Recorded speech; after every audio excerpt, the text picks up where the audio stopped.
dotaz, tak prosím nás měl. Mohl bych si dovolit jako k tomu? Jasně, máte-li dotaz? Položte ho. Ještě si zmačkněte, prosím, to zelené tlačítko. Měl bych jako svůj názor tady k tomu, co teď zaznělo.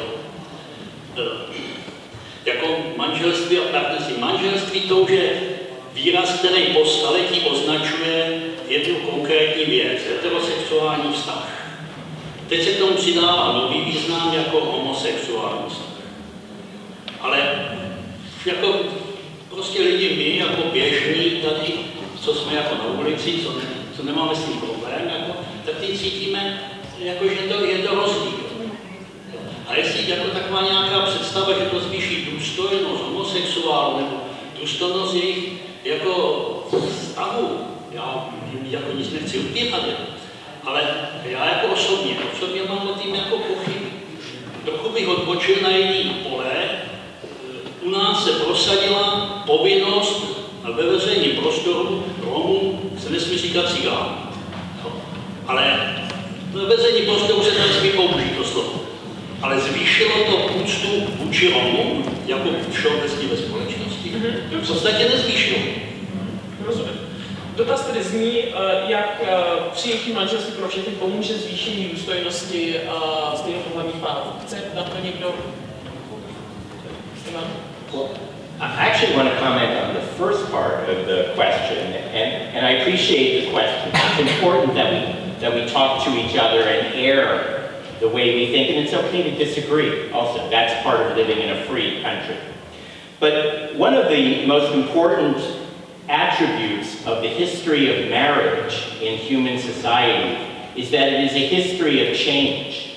Marriage has always changed. Something like marriage has always existed in virtually every human society, in virtually every part of the world, but what it has been has varied significantly, even in our own lives.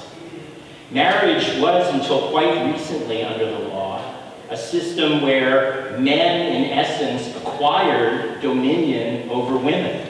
And men had certain legal roles that they could play, and women had certain legal roles that they could play, and she took his name, and she became, in some aspects, his property, subject to his rule. Well, we changed that.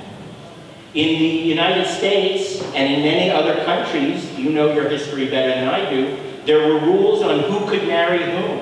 In the United States, we said people of different races couldn't marry. There were parts of the country where people of different religions couldn't marry.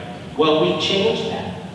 There was a time not that long ago where people who got married were forced to stay together and were not allowed to dissolve that marriage, that legal connection, even if the marriage had become violent or abusive. Well, we changed that. We changed the fact that in marriage, people were told whether or not they could use contraception, whether or not they could have children, who got to decide these questions. We changed who got to decide who married whom, parents or each one of us as individuals. We changed the rules that used to have the father be in charge of everything, including complete dominion over the children. So again and again and again, in modern societies, but going back through history, there have been changes in marriage which have worked to keep the good parts, but to discard parts that we understand do not reflect the values of our society today. In that sense, in that spirit, gay people today here in the Czech Republic stand on that same battleground, that same terrain of change and values as others have over and over and over. And what they are saying is very simple. We're not trying to take anything away from anyone else. We're not trying to destroy anything. We're trying to join. We're trying to participate because we have the same vulnerabilities, the same needs, and the same dreams. And that is why in 28 countries now, this change has happened and nothing bad has happened.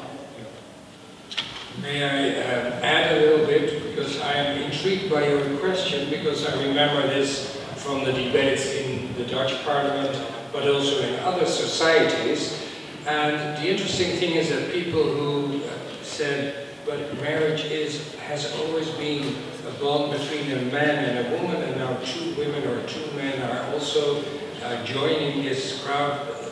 Marriage as an institution will change completely, and it will be disruptive. When you ask those people now, after they have become used to gay or lesbian couples getting the same rights through marriage, they say, actually, we don't feel any change. Marriage is marriage, and it will always be marriage. Whether it's gay and lesbian couples who can now join or not, there's no difference. So I think it's also a matter of getting used to a new phenomenon in your society, and that always creates some anxiety. But when you learn from examples from other countries, you see that this is not an issue.